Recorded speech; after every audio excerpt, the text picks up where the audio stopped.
Hey, and welcome back, guys. Today we're going to be reviewing the Firehouse Technology Arc V. It's supposed to be a great light for your drone. Some of you might already have a night light that strobes that meets standards, but I've seen some reviews online with this light and I was like, wow, I gotta have that. And you're probably wondering why. Well, if you fly at night, you have to keep the drone within visual line of sight. So I already have a light. Well, let's bring the drone a little bit closer. All right, so I already have a light here. I saw one review on Amazon where the guy has the light underneath, which is kind of neat. So if I can see the drone or the light, then the drone's within reach. And I'll probably do another video with a range test to see how far we can see the drone with this light on, that light on, and those four lights. You're probably wondering, how can we see how far we go? Easily from the remote, it'll give you the distance, how far. I'm not sure if you've seen them, but these here. We'll see how far we can see it with those. And then we'll see how far we could actually see it with that, the Firehouse light. When you start the drone, you want to make sure that you're not looking at it. So if, let's say, you take off, you just hold it, you put it that way, because I've seen that this light is pretty blinding. So this is it. This is the packaging it came in. This is probably the only downside to that is hopefully it hasn't been returned, because this is a sticker on here. And it looks like someone tore it off. Hopefully that was done at the factory. But let's have a look inside and see what they give us. Maybe like that. Oh, there we go. So this is it. Wow, look at that. So we get a light. We have some instructions. Let's see what it comes with, because this kind of makes me think that it was returned. Directions for charging and mounting fully charged light before use. I'm surprised it didn't come with a little thingy. Oh, there's some stuff in there. Let's see what's inside. The light. Interesting. This looks like the charger must have been in there. So this probably was a return and repackaged and sent to me, which is fine. Hopefully, as long as it works. I've got so many USB cables that I'm not going to lose sleep over it. So that would probably go here, right? You probably just clip that on. So let's start with that one.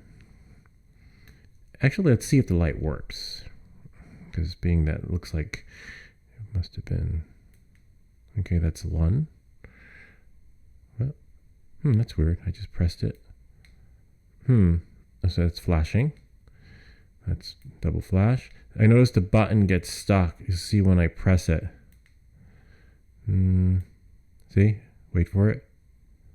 The button jams. So that's pretty bright. That's probably, no, not that one. That's probably the one you want. Yeah. For with the drone, the strobe. I call it the strobe light. All right, so let's see if we can shut it off.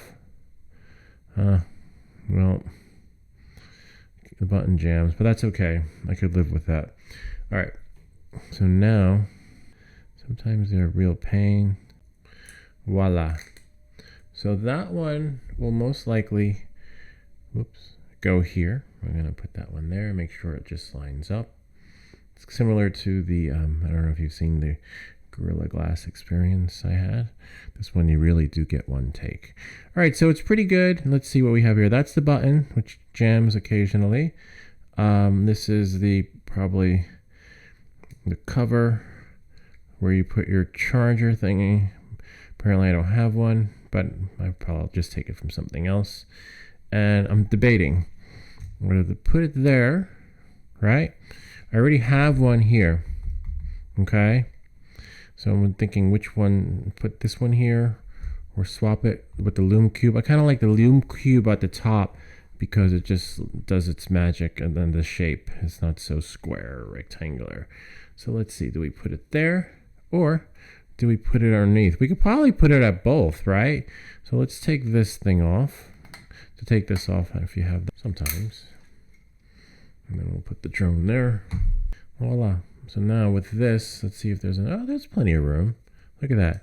Maybe you might have to put something here underneath to reinforce it so that it does stick, because it will stick. But remember, actually what we could do is we could use this thing here, right? Because it will stick to that. Leave that there. Yeah, but interesting. Well, we'll give it a shot. Because remember, that's going to be exposed, right? So what we'll do is there. Okay. So we're only going to get one take on this. Most likely we'll put this here like that. Actually, closer to the top is better because there's more real estate there. And then what we'll do is we'll take this, or even not just this. You could probably just put whatchamacallit. Yeah, that works pretty well. You could probably just put electrical tape, which would probably work better, right? Oh no, actually not. It sticks really well. This is because it's sticking back to the surface that where it originally came from, right? So then you just sort of remold it back in so that